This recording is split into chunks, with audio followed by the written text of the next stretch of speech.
Good afternoon. Voters are heading to the polls in 3 federal by-elections today, including 2 here in Toronto. Depending on the results, the Liberal government could end the night with a majority. CP24's Courtney Heels has been speaking with voters in University Rosedale and joins us live with more. Courtney. Good afternoon, and here at this polling station in the area of Bloor and Bathurst, there's been a steady stream of people showing up at the building behind me here, going in to vote. In fact, there was a lineup here first thing this morning, just before 8:30, before the doors officially opened. Top of mind for voters this afternoon, affordability, the ongoing tension between Canada and the U.S., the ongoing trade war, and the possibility of a Liberal majority government. This is a Liberal stronghold. This is a riding that Chrystia Freeland has held a seat since 2015. Going into the polling stations today, voters are very aware of that, and they say the possibility of a majority is influencing the way they vote. Here's more.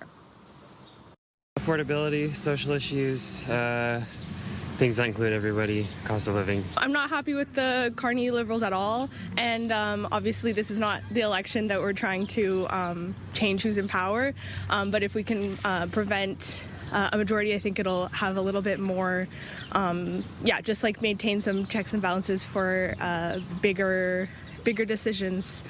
It's always ups and downs. So far, with Mark Carney, I've been pretty impressed, and I do feel like he's been kind of actually almost less left-leaning than in the past. I do like having a minority sometimes when you can kind of mix with either NDP or whatever. But I'd say so far I'm pretty impressed with Mark Carney.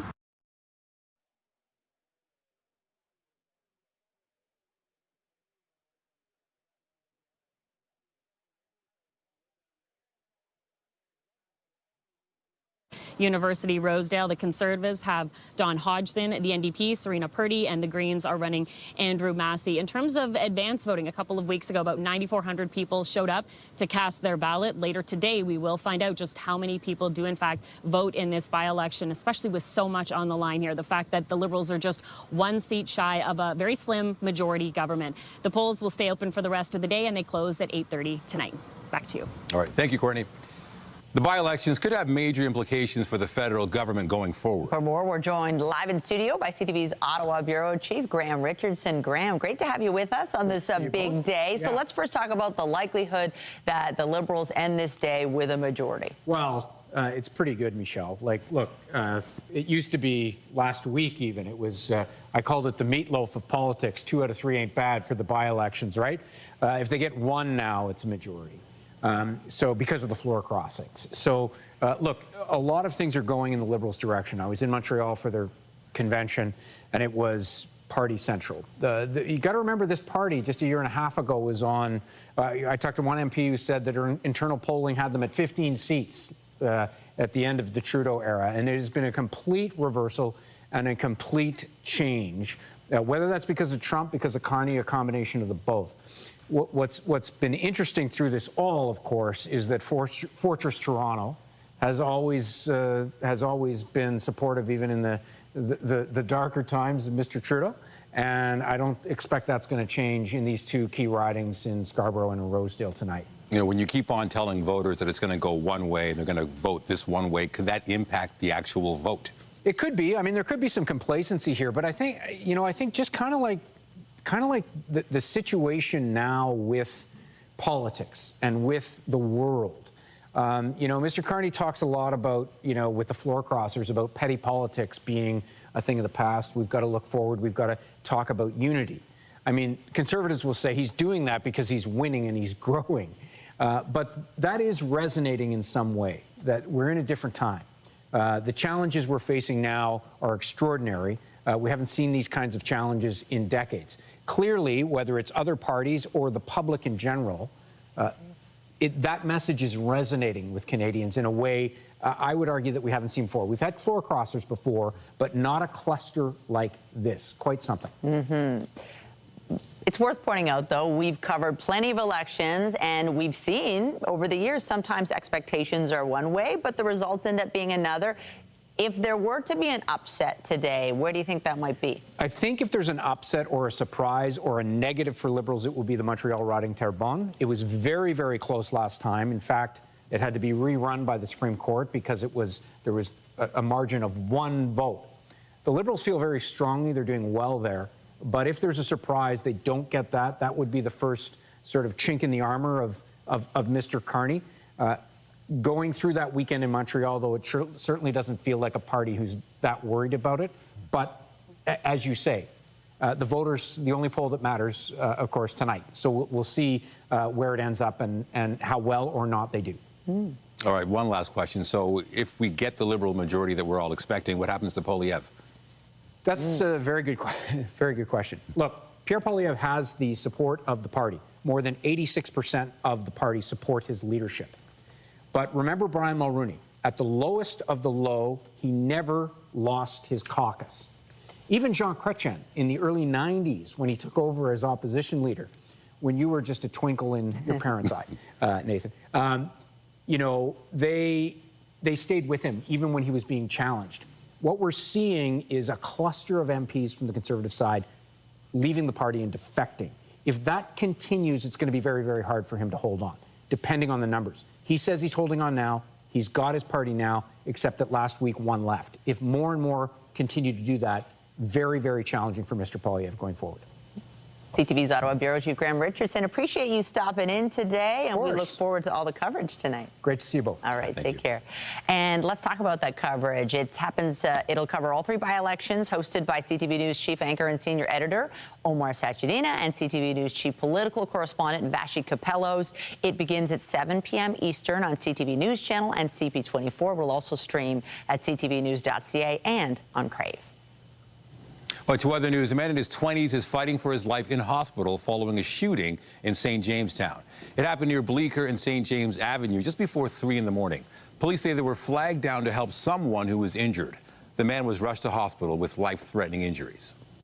So that is currently still being investigated. I can tell you that the victim was located outside. However, it's not completely clear at this time where exactly the shooting occurred. Officers are currently investigating that to see if it happened outside or potentially inside an area, apartment building, potentially. And so far, police have not released any information on possible suspects.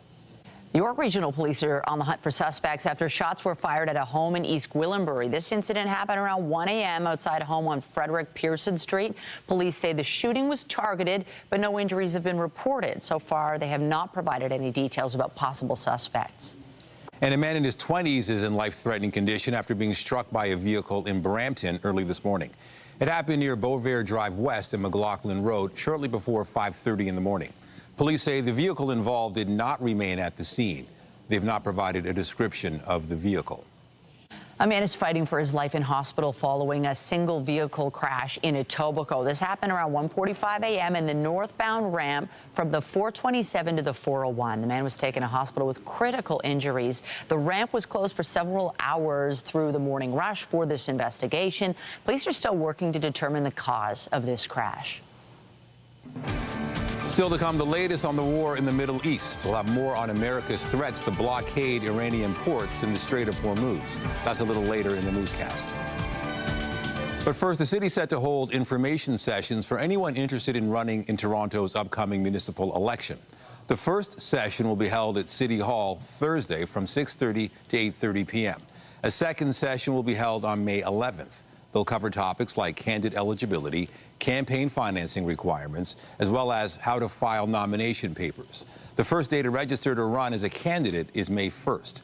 Election Day is October 26th. Well, the Raptors punched their ticket to the playoffs with a win over the Brooklyn Nets in their final regular season game last night. The team is returning to the postseason for the first time in 4 years. CTV Sean Leathong has been speaking with fans and joins us live with more. How fun, Sean? Well, Michelle and Nathan, they had to win to get in, and they did it, and they did it with quite a margin, 136-101 over the Brooklyn Nets last night. Now the Toronto Raptors are in, and surprisingly, they finished 5th in the Eastern Conference, which means they will face the Cleveland Cavaliers. We look back to last night, they did it with stunning fashion because they knew they would probably beat Brooklyn. Brooklyn's not having a great year, but the Raptors really showed up. Scotty Barnes with a triple-double last night, leading the team into the playoffs, and now they get to look forward. And this has been a changing changing of the guard for the Toronto Raptors the last couple of years. They've been looking forward with players like Brendan Ingram and Scotty Barnes looking to lead the charge, and they've done just that. Ingram with 25 points last night for the Toronto Raptors. They faced the Cleveland Cavaliers in the season series this year. The Raptors actually beat the Cleveland Cavaliers 3 times, but there's been a lot of change since the last time these two teams have played. The Cavaliers have had a very effective second half, 4th best in the NBA, and they've added a lot of depth. So it'll start in a few days' time, but what's happening behind me right now is they're building Jurassic Park. And today I spoke to a Raptors fan, and we spoke to some Raptors fans last night after the win to see how they feel about the playoffs. It's amazing. I think when you're in a big city like Toronto, it's also very nice to have playoffs basketball finally back here.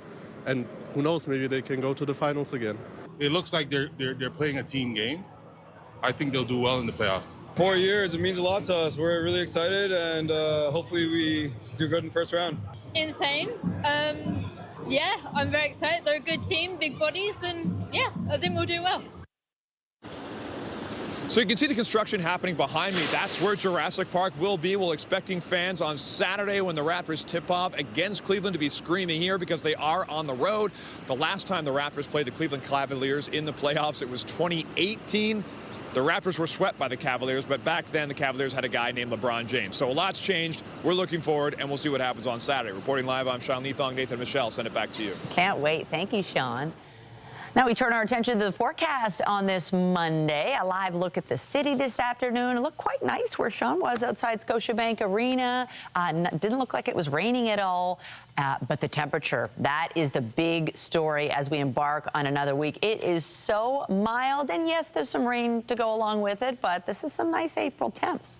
Yeah, I think we'll take it, Michelle. In fact, this is looking like our warmest week of the year so far. I'll step aside so you can see that it is already 20 degrees at Pearson Airport. It's 23 degrees right now in Windsor, Ontario. A couple of communities still on the cool side, 7 degrees in Parry Sound, only 9 for you this hour in Kingston, but lots of daytime heat to come and some warming on the way. Now, we have had a bit of an unsettled start to our week, and it is going to be a soggy one overall, but showers are pulling away from the GTA, even enjoying some peaks of sun in many areas right now. A couple of rainfall warnings remain in place along with special weather statements, but mainly to our north and to our east. Winds today, a big part of the weather story, gusting out of the west to about 60 kilometers per hour. Here is your today at a glance. 21 degrees, our forecast high. We are already well on our way to that, and we are well above seasonal. We will be most days this week, too. Lots to talk about in the forecast, but for now, Michelle, I'll send it back over to you. Thank you, Lindsay.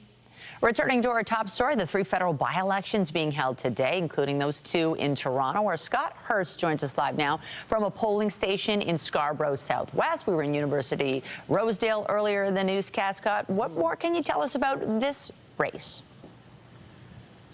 Michelle, good afternoon. Scarborough Southwest, and the voting is taking place in the elementary school behind me inside an auditorium.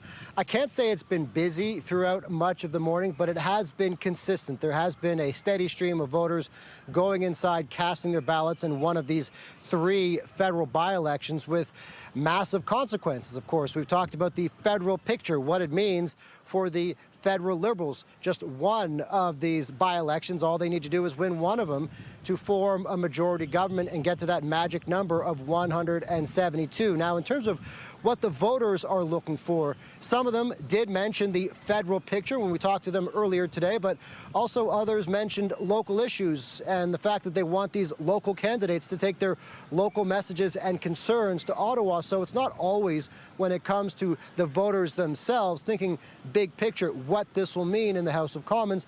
A lot of it, of course, has to do with the local candidates, and a lot has to do with the local matters, of course, when it comes to what Canadians care about, what Canadians are concerned about.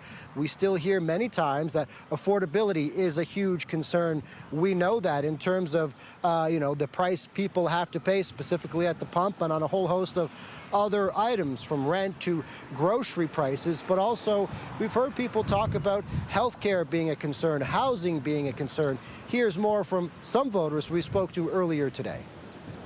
It's very important that we do vote as Canadian citizens. Doesn't matter whether it's provincial, federal, or, we have to have our say.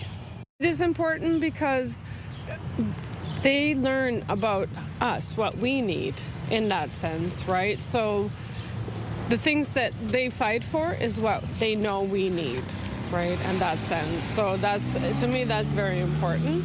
A letter in my mailbox. Okay. That's asked me to support in the team. So I'm here to support the team. So Scarborough Southwest, just as University Rosedale is considered a Liberal stronghold, this riding of Scarborough Southwest had previously been held by high-profile former Liberal Cabinet Minister Bill Blair, who's now left Michelle to become the High Commissioner of the United Kingdom. CTV's Scott Hurst live for us in Scarborough Southwest on by-election day. Thank you. Now, the Ford government is set to announce new legislation outlining changes to school governance. Comes less than a year after the province suspended the role of trustees at several boards. CTV's Kimberly Johnson has the details. As the province readies to announce its plans for school board reform, Kathy Verrett will be watching closely. This is important to me because it's not just my son, but all the children that matter. Ontario's education minister is set to announce significant legislation on school board governance. Verrett hopes plans include more educational assistance, smaller class sizes, and programming for students with special needs, like the ones her son benefits from. We need an expansion on these classrooms and not an elimination of them. And we all know early intervention is the most important thing for a child. So the earlier you start them in these programs, the better success rate they have. The announcement is expected to come with details on the future role of trustees in the province. Last June, the province took over the Ottawa-Carleton District School Board and suspended the role of trustees, replacing them with a provincially appointed supervisor, citing financial mismanagement. The province now controls 8 Ontario school boards, and the minister has hinted the new legislation is about returning responsibility and leadership in schools to the ministry. Frankly, all of the supervised boards, they're doing what they need to do to put the board back on track, and we're seeing results of that. I believe it's really important that trustees continue to be an elected position. There has been no official word about whether trustees will be on the ballot in the next municipal election, but one trustee says she will be hoping it is. It's really important that communities are able to find someone who's locally accountable to fix issues in their child's classroom, to fix issues as they come up, to make sure that the policies that they create are serving the local needs. Verrett says trustees act as a vital bridge and hopes to see it return. Now that the trustees are suspended, a lot of our parents have just realized how vitally important trustees are. Kimberly Johnson, CTV News.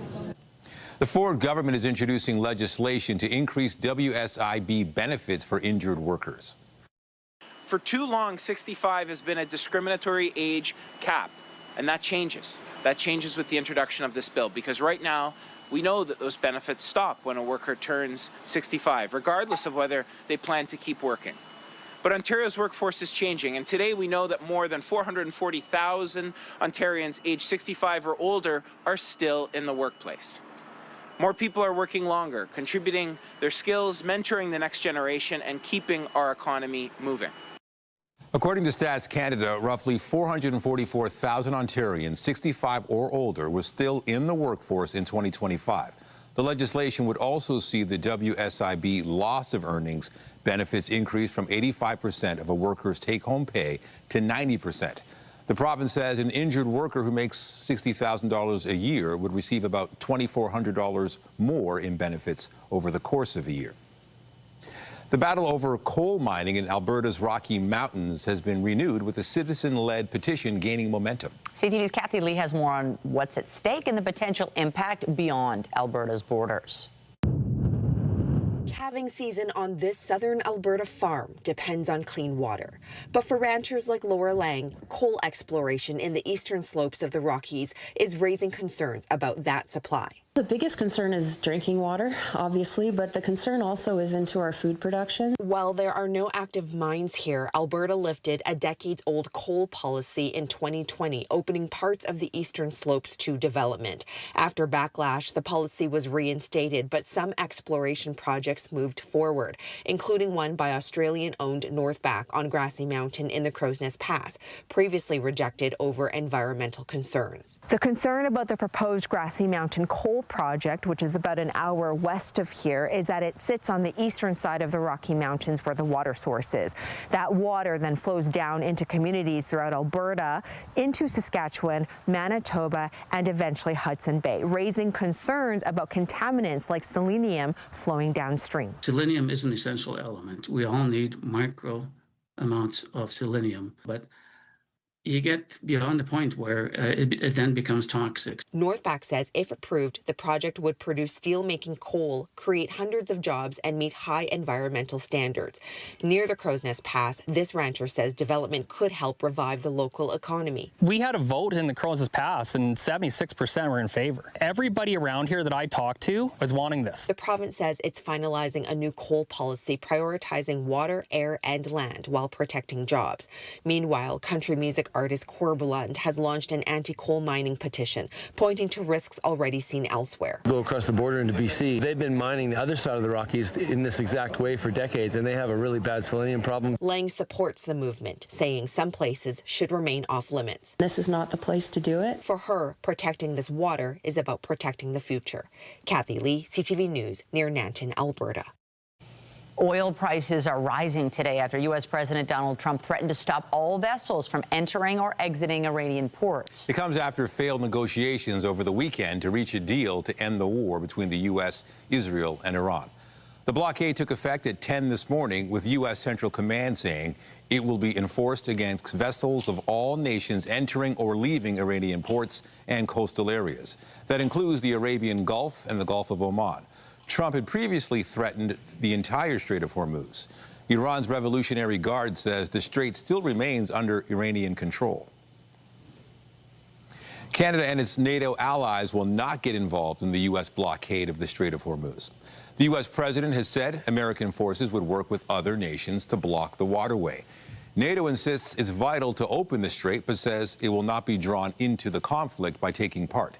Its refusal is yet another point of friction with Donald Trump, who has threatened to withdraw from the military alliance. Pope Leo has responded after being criticized by Donald Trump. The church leader has been a vocal critic of the Iran war and has demanded political leaders stop and negotiate peace. Today, the pontiff said he doesn't fear the Trump administration and the appeals for peace are rooted in the gospel. I basically said that the message of the church, my message, the message of the gospel, blessed are the peacemakers. I do not look at my role as being political, politician. I don't want to get into a debate with him. I don't think that the message of the gospel is meant to be abused in the way that some people are doing. And I will continue to speak out loudly against war, looking to promote peace, promoting dialogue and multilateral relationships among the states, to look for just solutions to problems. Too many people are suffering in the world today. Too many innocent people are being killed. And I think someone has to stand up and say, there's a better way to do this. Trump posted a message on Truth Social last night saying in part, quote, Leo should get his act together as Pope, use common sense, stop catering to the radical left, and focus on being a great Pope, not a politician. It's hurting him very badly, and more importantly, it's hurting the Catholic Church. Meanwhile, the uncertainty around the Strait of Hormuz is impacting jet fuel imports in Europe. That's having an impact on Canadians planning summer vacations overseas. CTV's Kamal Karamali has the details. Travelers at Canada's busiest airport heading off to Europe. Yes, very happy to go now. Happy to have booked their flights now before things get worse. We're not flying in the summer. Europe could see jet fuel shortages in 3 weeks, says Europe's airport industry group, if the Strait of Hormuz doesn't fully open up. The key oil shipping corridor only partially open to countries friendly with Iran in its war against the U.S., resulting in dwindling jet fuel for European airlines. It's almost as though the Trump administration has got themselves into something that they don't know how to exit, and it just seems to be escalating. And shifting Canadians' plans to travel across the Atlantic. Claire O'Donoghue has already booked her flight to Portugal. And just kind of worried about what could happen, especially not having everything set in stone. Adding on insurance is definitely something we would consider. Canadian travel agents fielding phone calls on how to navigate this summer travel season. What we're seeing most of is hesitation. People, if they're still planning in the planning phase, they're just pausing. But their advice is to act now. Book early. Flights will never be less money than they are now. And pay a bit more for that travel insurance while leaving extra room for any connections. Where you're not having to catch the cruise ship the next day after you land, because if that flight does not leave that day, you're out of luck. Travel agents have noticed a major shift in Canadians boycotting the U.S. after the trade war and flying to European destinations instead. Some who are also considering exploring Canada, rethinking that plan as well. Many kind of consider, oh, maybe we'll go on a road trip this year, and then they realize how much gas costs for their car as well. And Canadian Airlines telling CTV News they expect the cost of jet fuel to continue to rise, but even with the higher prices, there still should be enough for upcoming flights, not anticipating a fuel shortage for now. Kamal Karamali, CTV News, Toronto. So it is mild today. Our average temperature this time of year is about 12 degrees, and we are forecasting a daytime high of 21. In fact, we're almost already there. Here's a look at the almanac. The record high for this date, 29.4 degrees, and that was set just a couple of years ago in the year 2023. It's unlikely that we're going to break that today. We are also going to be quite unsettled this week with rounds of showers and, yes, some thunderstorm activity too. So coming up, we'll give you an idea of how much rain could be in the forecast for this week and how long this temperature trend is expected to last. Details are after the break here on CTV News at noon. When you see it happen, send it to CTV News. Text 10400 from your screen to ours. Text 10400. All right, talking about the forecast now, and it just feels like this is the time to maybe get rid of the winter gear and replace it with the rain gear. Right? Yeah. I think this is that week where we're turning a corner. Temperature-wise, it's warm, you can feel it, and I don't know about you, I'm starting to feel like I need to do spring cleaning, get the snow tires off. It's like, you know, spring is here. Yeah, I'm still thinking about the snow gear. I'm ready to put those snow pants away for this season. And yeah, so I'm not even sure what's the bigger story this week. It is the warmth, of course. We have some very warm days ahead, 20-degree temperatures at times this week, team temperatures other days, but it's also going to be a pretty active weather week. We are looking at showers and storms right through until the weekend. Weather is brought to you by the Presler Law Firm, injury lawyers. You don't pay unless they win. We're going to take another live look outside right now. It's not too bad out there. We've had showers today. We've had some drizzle, and we've had rain at times too. Rainfall warnings are slowly coming to an end in northern parts of Ontario. Through the rest of this afternoon, might even enjoy some sunshine around the GTA. We're already seeing it in places. Here's a look at where things stand temperature-wise right now. We're at 20, forecasting a high of 21. We'll see if we can climb even higher than that. 23 degrees right now in Windsor. Compare that, though, to 3 degrees in Sault Ste. Marie. And we're now up around 13 degrees in places like Muskoka and Ottawa. Here's a look at what you can expect for the evening and overnight. 21 degrees this evening, plus 10 for an overnight low. That's closer to an average daytime high this time of year. But yes, showers and thunderstorms will be part of our weather story. Similar temperatures and conditions into the day tomorrow. Tomorrow has the potential to be a little more volatile weather-wise too. I know many of us are now thinking about golf season. Tomorrow, perhaps not the best day because we do have the chance of some thunder and lightning. So go ahead and start planning your golf days this week, but perhaps avoiding a good portion of Tuesday. Right now, we see some clearing if you want to maybe hit the links this afternoon. There goes the heavier rain from earlier today. But as we widen things out and take a look at our forecast radar, you're going to notice just how active it is. There's one disturbance that forms for tomorrow. We've got another one developing for the day on Wednesday. And some of these thunderstorms are going to be nocturnal thunderstorms. So they occur through the overnight hours. So may not be completely unsettled during the daytime hours, which is good. However, with some of these storms, we are expecting quite a bit of rain this week. So just be mindful of this, especially for areas like Owen Sound, Goderich, maybe even locally here in the GTA. Rivers and streams, no doubt going to be running high and fast. There's tomorrow morning around 6 a.m. So expect a cluster of storms, some heavy downpours, drying out though again for the afternoon. Similar situation Wednesday overnight, that's about 4 a.m. So quite unsettled again. And then Wednesday daytime, drier. You guessed it, more wet weather in store as we make our way into Thursday. So there's the next 3 days. Teen temperatures for Wednesday and Thursday. So slightly cooler, but still above seasonal. And that looks to be the pattern right into the weekend. A little drier for Friday, Saturday, Sunday, but still mostly cloudy. That's your look at the weather for now. Nathan, I'll send it over to you. All right. Thank you, Lindsay. The Blue Jays have today off before returning to the Diamond tomorrow to begin a 9-game series. Ground ball to the right side, and that'll get through for a base hit. And that will bring Ernie Clement in with the first run of the ball game. The Jays scored first in the series finale against Minnesota yesterday, but the Twins did most of the damage after that. They ended up beating the Jays 8-2. The Jays will open a 3-game set with the Milwaukee Brewers tomorrow night. Rory McIlroy topped the competition to secure his second Masters victory in a row. Rory is a rare repeat winner at Augusta. McIlroy finished 1 stroke ahead of Scottie Scheffler, the world's top-ranked golfer, to earn his second green jacket. The 36-year-old from Northern Ireland is the first person to win back-to-back Masters titles since Tiger Woods did it in 2002. I thought it was so difficult to win last year because of trying to win the Masters and the Grand Slam, and then this year I realized it's just really difficult to win the Masters. I tried to convince myself it was both, but yeah, just incredible. You know, I obviously did the bulk of my work on Thursday and Friday, and you know, I don't think I would have believed anyone if they said to me, you know, all you have to do is shoot even par for the weekend and you'll win. Nick Taylor was the top Canadian at the tournament. He finished tied for 41st place. The Toronto Temple will continue to add to its roster when the team takes part in the WNBA draft tonight.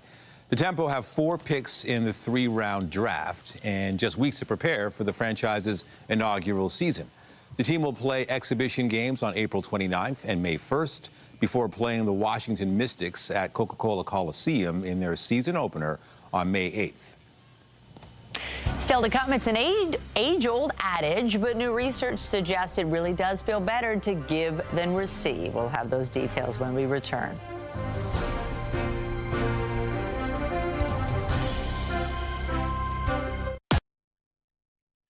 People like to say it feels better to give than to get, and there's lots of good science backing that up. But scientists curious about how old you need to be were surprised to find it's even true for toddlers. For more, we're joined by CTV's science and tech specialist, Dan Riskin. So how old? Yeah, well, so this was looking at kids that are under the age of 2.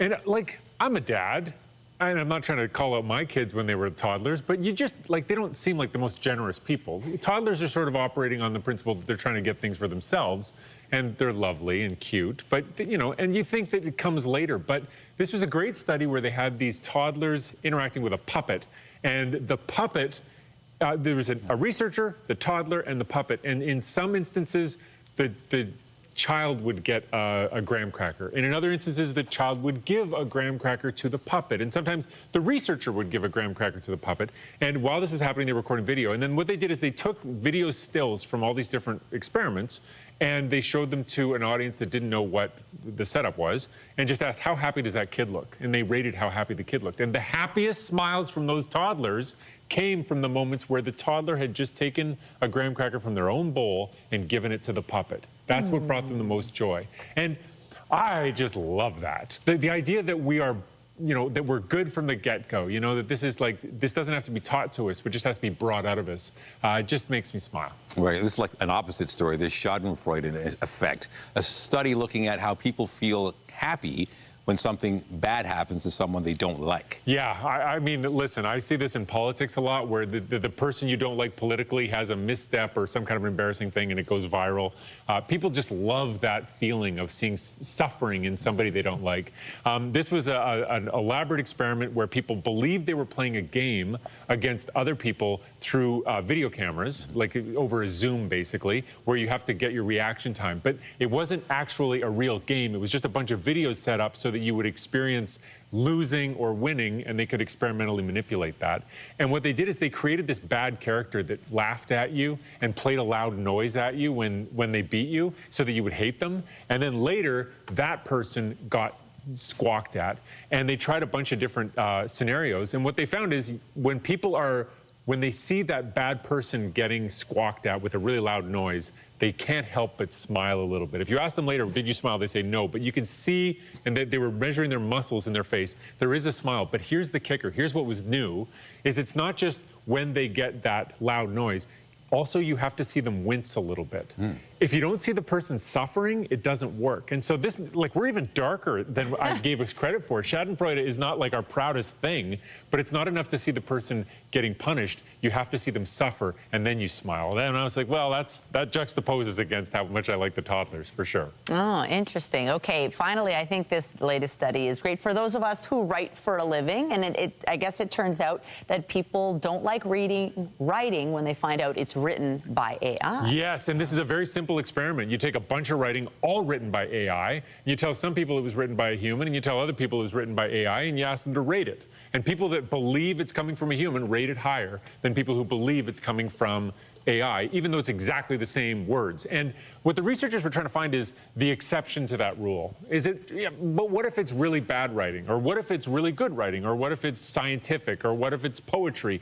They could not find any instance in which people don't hate AI writing. Anytime somebody sees AI, they're like, I'm out, I'm not interested. And so their argument is, listen, if you're using AI for your writing, you've got to hide it from people. And I'm like, whoa, that's the wrong lesson. Like, how about we just have people do the writing and keep working and lean into that and just, really realize that that's one of the strengths, is that connection you have with the writer. And that's part of what makes writing special. That's encouraging. People want authenticity. I think we're longing for humanity in this era and of trust, AI. right? Yeah. It's much easier to trust a person than it is to trust AI. And you shouldn't ever trust AI, which is one of the reasons. You can trust Dan Riskin, CTV science and tech specialist. Dan Riskin, thank you. I trust you to come up with a good segue. Thank you for that. Thank you, Dan. Still to come, a new study is outlining cancer rates here in Canada. We'll take a closer look at the numbers and what they reveal when we return. Get Toronto's top stories, breaking news alerts, and watch live. Download the CTV News app. A new study shows cancer remains the leading cause of death in Canada, and several types of cancers are on the rise. According to research published by the Canadian Medical Association Journal, there'll be more than 250,000 new cancer cases and nearly 90,000 cancer-related deaths in Canada this year. Lung cancer remains the most common, with nearly 33,000 new cases and over 19,000 deaths projected in 2026. After lung cancer, the most commonly diagnosed cancers in Canada are breast, prostate, and colorectal cancers. And while some types of cancers are on the rise, diagnoses and mortality rates have been declining for 2/3 of cancer types, including colorectal, bladder, and leukemia.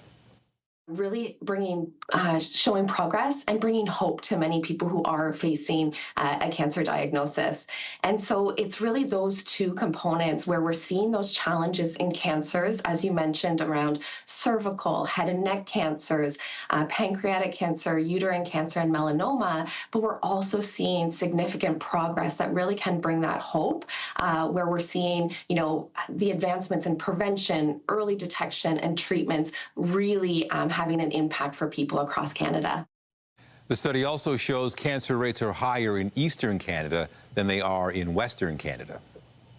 Well, it took 47 years, but forensic technology advanced enough to find a missing Ontario woman. Her remains had been in a lab in Quebec waiting to be identified. CTV's Rachel Lau has more on the new technology and those responsible for identifying the remains. This is a very specific dental feature here. This person has been dead since at least 1998. It's Dr. Corinne Danjou's job to find out who they are. That's where I will look at all of our missing persons in my database. She's a forensic odontologist working to identify human remains as part of a team at Quebec's Laboratoire de Sciences Judiciaires et de Médecine Légale, or the LSJML. Sometimes what I work with is a smiling picture. Danjou was the one who first discovered a link between a set of remains and Pamela Harvey, who went missing on Christmas Day in 1978. Her remains had been sitting at the lab for 46 years, waiting for advances in forensics and DNA. Like back in the 1970s, we didn't even know DNA would be something at one point, right? So techniques that were used back then were not in mind of maybe someday something will happen. Small details matter. This binder is full of missing people and unidentified remains. 304 potential matches waiting to be made. Well, here on the left side here, this is the radiograph that were taken in postmortem, so on the deceased person. We weren't allowed to film any real remains out of respect for the families. See here, I see a little something like that. There's something different in the alignment of the teeth. We're standing in the first forensics lab ever in North America. It was founded in 1914 and brings together a host of scientific expertise: toxicology, DNA, pathology, anthropology, and more. The Forensic Identification Unit was created in 2023 with the coroner's office, the SQ, and many other police forces. The goal, to identify as many Jane and John Does as possible. And we have now 29 cases that have been identified since, which is quite a bit. Another 7 to 9 are pending confirmation, including one Danjou says she discovered while preparing for our interview. You know, and I was organizing it for you, and I'm like, well, wait a second. She admits the team will probably never identify every set of remains that comes into their lab. All the same, she says she'll never stop trying. You know, there's cases that will remain with us much longer, but at the same time, it's you know, the purpose of doing it is giving answers to their family, and as much as it can be upsetting sometimes, or it can be sad situations, the deceased deserve all of our attention. Even if it takes decades. Rachel Lau, CTV News. Coming up, a new film is shining a light on Toronto's Somali community. We'll have more on A Tribe Called Love when we come back.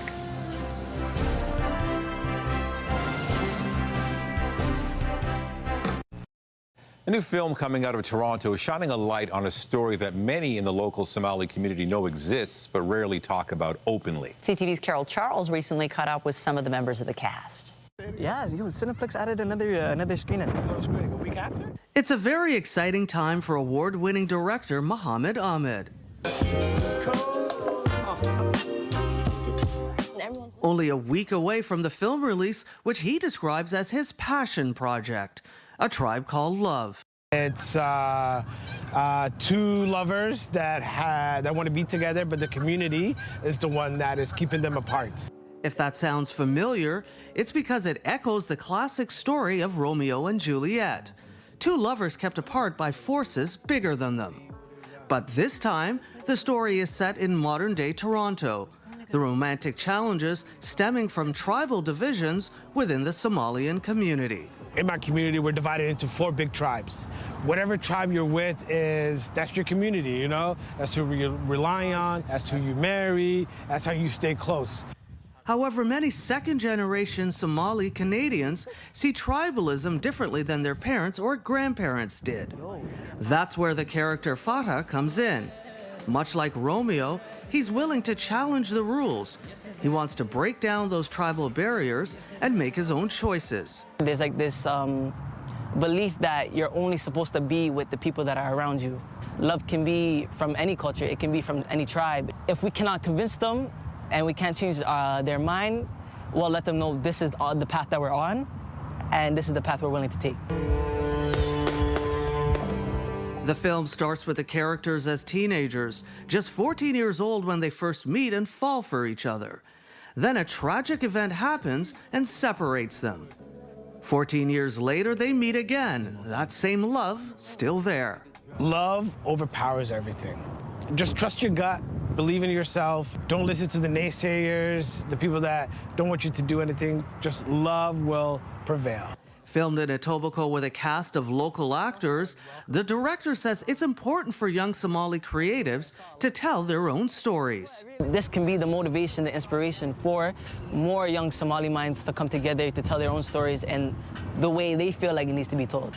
A Tribe Called Love was featured at the Real World Festival last October. The film went on to win the Audience Choice Award. A Tribe Called Love is set to be released across Canada, with its first theatrical screening at the Queensway Cineplex. Carol Charles, CTV News. Gotta love it. Looks great. Love when films are filmed locally, spotting the different places. Weather-wise all week, warm and wet. Yeah, a little wet at times. Fortunately, this afternoon looks not bad, which I think is good news for those who maybe have to go head out to the ballot box. The weather's looking pretty good, especially when you consider the temperature. But more on that in a moment. Here's a look at the current satellite and radar. The steadier, heavier rain has now moved well off to the east. Depending on which part of the GTA you're joining us from, you might be seeing some sun out your window. You might be seeing a little bit of cloud. It'll be varying throughout the rest of the day. Tonight's low is about 10 degrees, so that's quite mild for an overnight temperature, even at this time of year. Tomorrow, back into the 20s. 12 degrees is our average daytime high, so we are warmer than that. But yes, plan on some thunderstorms, perhaps overnight tonight, certainly into tomorrow morning. Might see some clearing again tomorrow afternoon. And then we are unsettled once again right through the week. On and off showers, mostly cloudy skies, but remaining mild right into the weekend. Nathan and Michelle. All right, I like it. Thanks, Lindsay. And that's it for CTV News at noon. Remember, you can get Toronto's breaking news all day long on CP24 and at ctvnewstoronto.ca. For Lindsay Morrison and all of us here, have a pleasant afternoon. I'm Michelle Dubé. And I'm Nathan Downer. Be sure to join us later for CTV News at 5 and 6. Have a great day.